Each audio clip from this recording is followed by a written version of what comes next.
Hello friends, welcome to SSG के centre. आज हम साइंस के 10 मोस्ट इंपॉर्टेंट क्वेश्चन करने वाले हैं जो किसी न किसी प्रतियोगी परीक्षा में पूछे जा चुके हैं। सभी क्वेश्चन वैकल्पिक रहेंगे। प्रत्येक क्वेश्चन का आंसर हम दें उससे पहले खुद से देने की कोशिश जरूर कीजिएगा। शुरू करते हैं क्लास। हमारा पहला क्वेश्चन है, सूर्य पर ऊर्जा का निर्माण होता है। Energy is produced on the sun. हमें बताना है कि सूर्य पर ऊर्जा का निर्माण किस प्रकार होता है। ऑप्शन ए है नाभिकीय विखंडन द्वारा, बाय न्यूक्लियर फ्यूजन। नाभिकीय संलयन द्वारा, बाय न्यूक्लियर फ्यूजन। सी ऑक्सीकरण अभिक्रियाओं द्वारा, बाय ऑक्सीडेशन रिएक्शन। डी अपचयन अभिक्रियाओं द्वारा, बाय रिडक्शन रिएक्शन। सबसे पहले ये जान लेते हैं कि ये अभिक्रियाएं क्या हैं।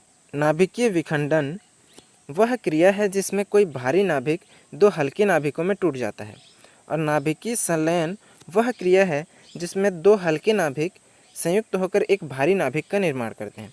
किस प्रकार से उसको देख लेते हैं। नाभिकीय विखंडन में एक भारी नाभिक पर जब न्यूट्रॉन आके टकराता है तो यह छोटे छोटे दो हल्के नाभिकों में विभक्त हो जाता है।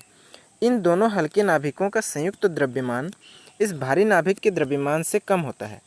जो द्रव्यमान क्षय होता है वो भारी ऊर्जा के रूप में व्यय हो जाता है।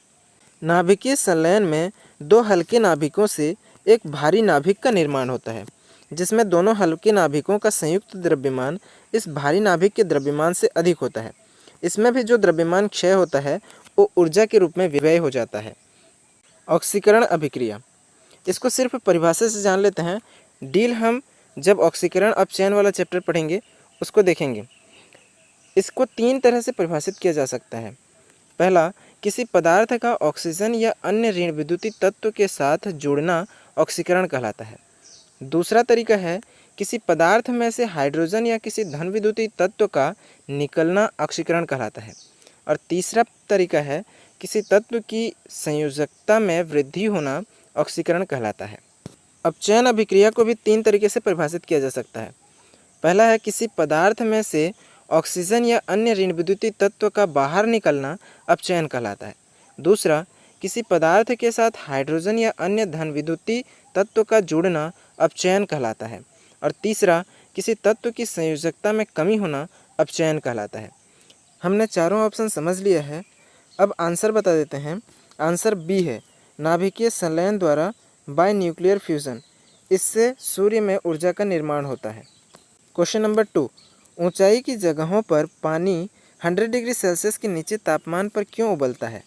Why does water boil at temperature below 100 degree Celsius at high altitude. Option A, क्योंकि वायुमंडलीय दाब कम हो जाता है अतः उबलने का बिंदु नीचे आ जाता है।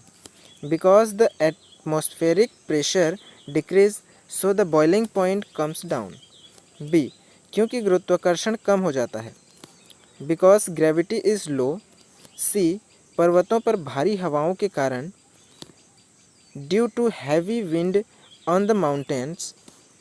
डी, उपरोक्त में से कोई नहीं, none of the above. Boiling point की बात करें तो जैसे जैसे दाब कम होता जाता है बॉइलिंग पॉइंट भी कम होता जाता है। इसलिए आंसर हो जाएगा ए, क्योंकि वायुमंडलीय दाब कम हो जाता है अतः उबलने का बिंदु भी नीचे आ जाता है। क्वेश्चन नंबर 3, कार्य का मात्रक क्या है। What is the unit of work. Option A joule, B newton, C watt, D dyne. इसका आंसर जानने से पहले इनके बारे में कुछ बातें जान लेते हैं। ये सभी किसी न किसी के मात्रक हैं, और मात्रक जो किसी वैज्ञानिक के नाम पर होते हैं वो कैपिटल लेटर में अक्षर से प्रदर्शित किए जाते हैं, और जिनका वैज्ञानिक के नाम से शुरू नहीं होता वो स्मॉल लेटर में प्रदर्शित किए जाते हैं। जिसमें पहला जूल, ये वैज्ञानिक नाम पर आधारित है इसलिए इसको कैपिटल लेटर में जे से प्रदर्शित किया जाता है, और यह कार्य और ऊर्जा का मात्रक है। न्यूटन, न्यूटन को कैपिटल लेटर में एन से प्रदर्शित किया जाता है, और यह बल का मात्रक है। वाट, वाट शक्ति है। वाट भी वैज्ञानिक नाम पर आधारित है इसलिए इसको डब्लू कैपिटल लेटर से प्रदर्शित किया जाता है, और यह शक्ति का मात्रक है। डाइन, डाइन बल का मात्रक है, और यह वैज्ञानिक नाम पर आधारित नहीं है इसलिए इसको स्मॉल लेटर में डी से प्रदर्शित किया जाता है। अब इसका आंसर जान लेते हैं। इसका आंसर है जूल, क्योंकि कार्य का मात्रक जूल होता है। क्वेश्चन नंबर 4, क्यूरी किसकी इकाई है? Whose unit is curie? Option A radioactive धर्मिता, बी तापक्रम टेम्परेचर, सी ऊष्मा हीट, डी ऊर्जा एनर्जी। पहले सभी ऑप्शन के बारे में जान लेते हैं।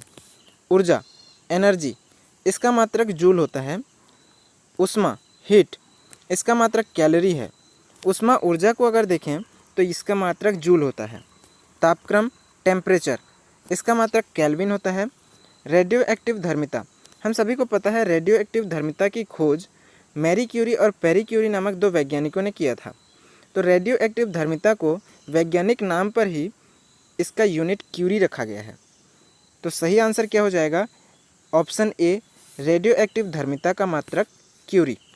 क्वेश्चन नंबर 5, बर्फ़ पर स्केटिंग करना प्रदर्शित करता है कि दाब बढ़ाने पर बर्फ़ का गलनांक में क्या परिवर्तन होता है, ये बताना है। Skating on the ice shows the melting point of ice upon increasing pressure. Option A बढ़ जाता है इंक्रीज, बी घटता है डिक्रीजेज, सी अपरिवर्तित रहता है रिमेन अनचेंज्ड, डी पहले घटता है फिर बढ़ता है फर्स्ट डिक्रीज्ड देन इंक्रीज। इसका आंसर जानने से पहले ये जान लेते हैं कि दाब का गलनांक पर क्या प्रभाव होता है। इसके दो प्रभाव हैं। गर्म करने पर जिन पदार्थों का आयतन बढ़ता है, दाब बढ़ाने पर उनका गलनांक भी बढ़ जाता है, जैसे मोम का गलनांक। दूसरा है गर्म करने पर जिन पदार्थों का आयतन घट जाता है, दाब बढ़ाने पर उनका गलनांक भी घट जाता है, जैसे कि बर्फ़। और अभी हम बर्फ़ के गलनांक के बारे में बात कर रहे हैं, जहाँ पर बर्फ़ को गर्म करने पर उसके आयतन में कमी होती है, इसलिए उसके दाब बढ़ाने पर बर्फ़ का गलनांक घट जाता है। इसका सही आंसर बी हो जाएगा, घट जाता है गलनांक दाब बढ़ाने पर। क्वेश्चन नंबर 6, जब एक ठोस पिंड को पानी में डुबोया जाता है तो उसके भार में ह्रास होता है। यह ह्रास कितना होता है? When a solid body is immersed in water, its weight decrease.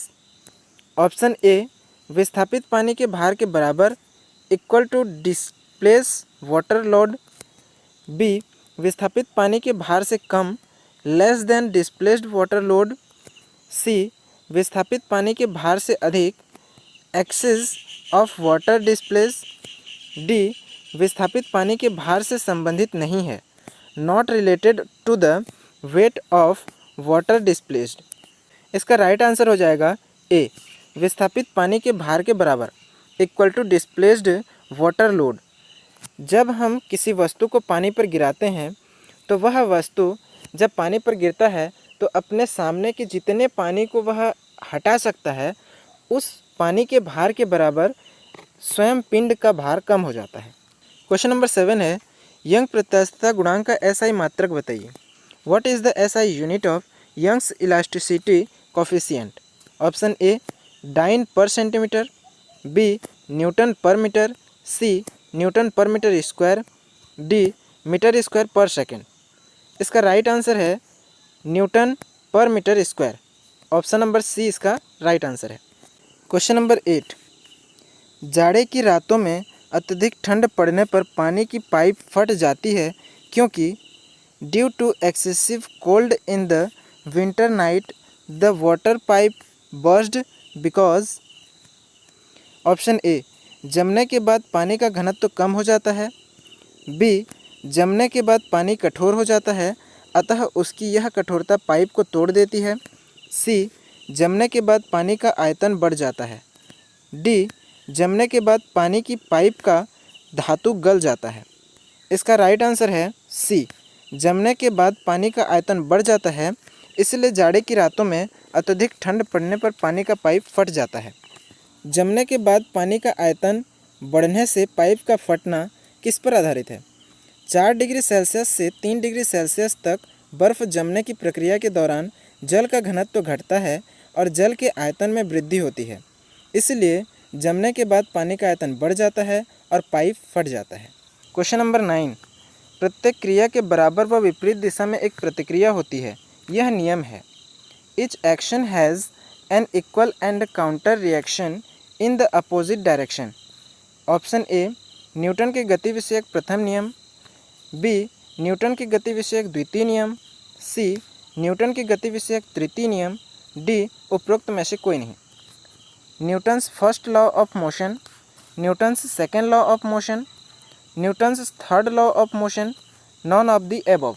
Answer जानने से पहले इन तीनों नियमों के बारे में जान लेते हैं। पहला, न्यूटन का गति का प्रथम नियम यह कहता है कि किसी वस्तु पर जब तक बल नहीं लगाया जाएगा वह अपना स्थिति परिवर्तित नहीं करेगा। कोई वस्तु गतिशील है या स्थिर है तो वह अपनी अवस्था में तब तक बनी रहेगी जब तक उस पर कोई बाह्य बल न लगाया जाए। न्यूटन की गति का दूसरा नियम संवेग संरक्षण के नियम पर आधारित है और न्यूटन की गति का तृतीय नियम कहता है कि प्रत्येक क्रिया बल के विपरीत और बराबर प्रतिक्रिया बल लगती है। आंसर हो जाएगा ऑप्शन नंबर सी, न्यूटन की गति का तृतीय नियम। इसमें प्रत्येक क्रिया के विपरीत बराबर प्रतिक्रिया बल लगती है। क्वेश्चन नंबर 10, क्रिकेट का खिलाड़ी तेज़ी से आती हुई बॉल को क्यों अपने हाथ को पीछे खींचकर पकड़ता है? Why does a cricket player catch a fast approaching ball by pulling his hand back?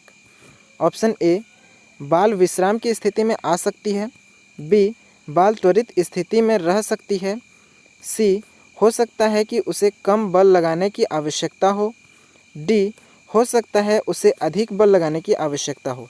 इसका राइट आंसर है ऑप्शन नंबर ए, बॉल विश्राम की अवस्था में आ सकती है, इसीलिए क्रिकेट खिलाड़ी तेज़ी से आती हुई बॉल को अपने हाथ को पीछे खींचकर पकड़ता है। आज के वीडियो में इतना ही। वीडियो पसंद आए तो लाइक शेयर कमेंट कीजिए। एसएसजी के सेंटर यूट्यूब चैनल को सब्सक्राइब कर बेल का आइकन प्रेस कर लीजिए ताकि नोटिफिकेशन सबसे पहले आपको मिले और हमारा सभी वीडियो सबसे पहले आप देख सकें। Thank you for watching. जय हिंद, जय भारत।